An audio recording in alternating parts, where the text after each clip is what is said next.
Imagine a creature, born not of nature, but of terrifying human ambition, an abomination so potent, so lethal, it was designed to be the ultimate weapon.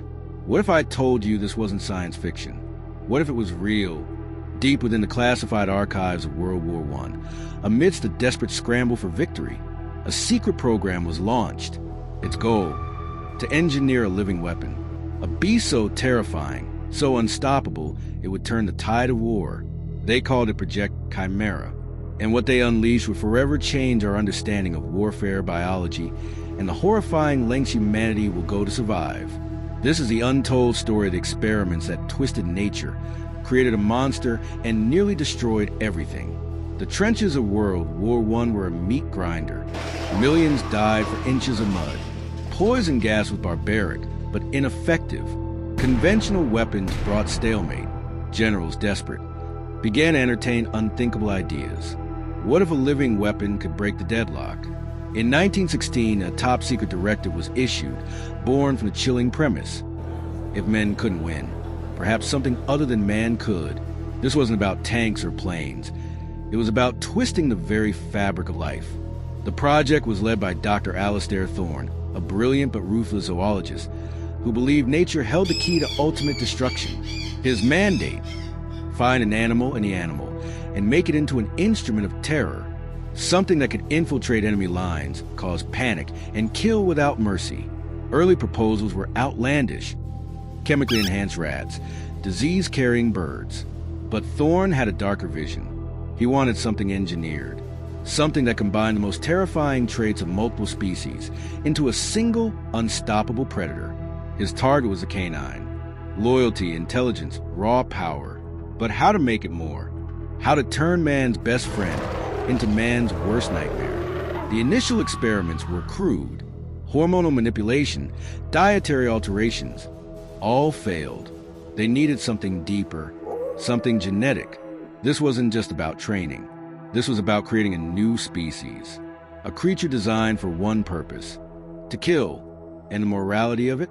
It didn't exist in the crucible of war. Only results mattered, only victory.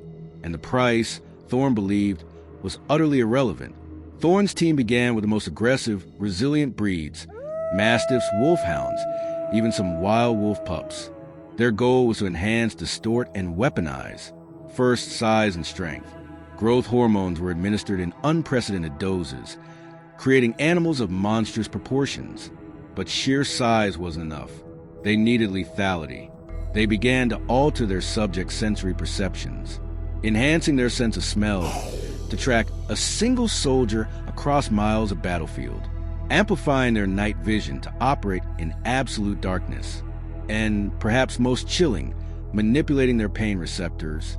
These creatures were designed to feel less, to be relentless, unburdened by fear or agony. But the true breakthrough and the true horror came in genetic splicing. Using early, crude methods, Thorne's team began introducing traits from other predators: the bone-crushing jaw strength of a hyena, the lightning-fast attack reflex of a large feline, the terrifying, single-minded focus of a wolverine. The creatures that emerged were no longer dogs. They were something else entirely. Massive, hulking quadrupeds with disproportionate muscle mass, unnaturally sharp teeth that perpetually protruded, and eyes that glowed with chilling, predatory intelligence. Their fur was coarse, almost like bristles, and their movements were eerily silent, despite their size. One horrified young technician described their first fully successful specimen as a nightmare given flesh. It moved with disturbing, almost unnatural fluidity. It didn't bark or growl like a dog. It emitted a low guttural chirr, a sound of pure, unadulterated aggression. These weren't just animals. They were biological weapons, each one a living testament to humanity's darkest ingenuity. And the cost? Countless animal lives, and the sanity of those who witnessed their birth. Project Chimera's ultimate test came in the remote, forested training grounds. They were released into simulated enemy trenches against targets dressed in enemy uniforms. The results were immediate and horrifyingly effective. The creatures tore through the fences. They ignored barbed wire, braved simulated gas attacks, and dispatched targets with brutal efficiency. Their enhanced senses made them undetectable until it was too late. They were faster, stronger, and more vicious than anyone had predicted. One report from a training exercise simply read, "Target neutralized in 17 seconds. Complete dismemberment." But the creatures were becoming increasingly difficult to control. Their aggression wasn't just directed at targets. It was turning on their handlers. Accidents became more frequent. One incident saw a creature rip apart 3 handlers before being subdued. They were too effective, too intelligent, too wild. These were not controllable assets. They were apex predators with no allegiance. They didn't understand friend or foe. They only understood the instinct to hunt and kill. Then came the breach. A power failure, a momentary lapse, and one of the largest specimens, designated Subject Prime, escaped. It vanished into the dense European forest, a living weapon let loose on an unsuspecting world.